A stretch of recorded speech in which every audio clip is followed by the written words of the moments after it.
Okay, hello again. So, the American Withdrawn, Catherine Moldenhauer, and now Gwendolyn Brooks.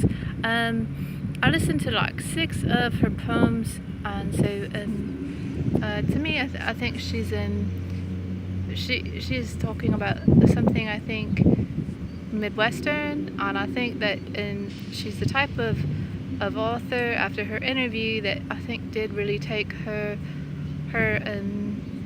content really seriously and as a gift to others, that she developed this consciousness and surrounding people's precociousness. I remember that, like, you would when a younger person and more acquisitive, I would not know why I was so interested in what other people were doing or about. And so I think she really, as someone in interview who talks about herself as a establishmentarian and somewhat upset if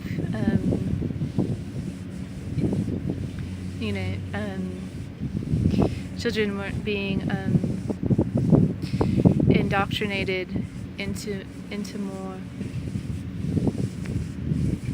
I think that's what she's getting at, is that sense of acquisitiveness in a lot of her poetry, and I think she's definitely deeper than that, especially in her stuff that appears primarily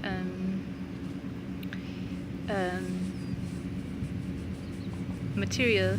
I mean, like the interest in how the bedding is supposed to be, whether or not it's bright colored, and that type of memory and dream work stuff.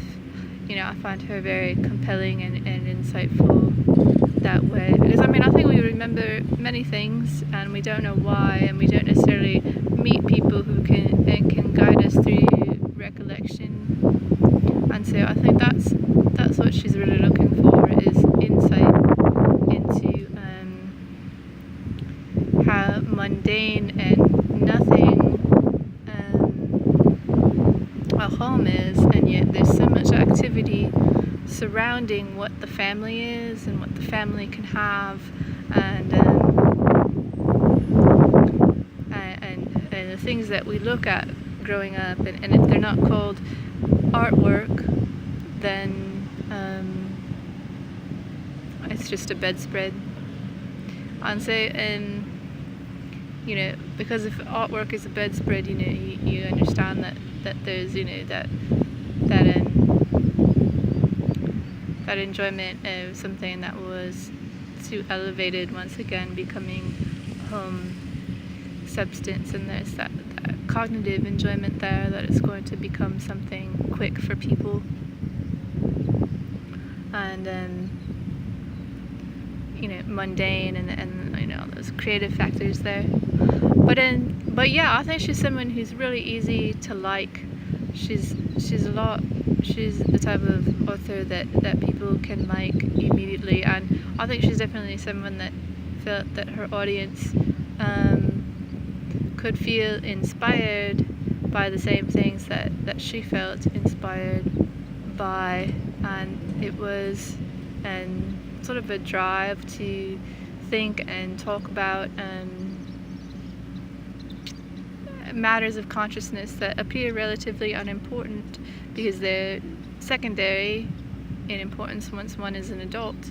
Once one is an adult, it's important is what the manual on the desk says your job is, and not, and so for that, I think, she's not recognized in my world as much as she could be, and though she was with the NAACP in Chicago, that she really understands that about the Midwest, that it has it had a lot of people from there and worked there that made a lot of contributions that went unrecognized merely because they were thought of as not primary drives. And so yeah, she's really nice. Gwendolyn Brooks, really nice.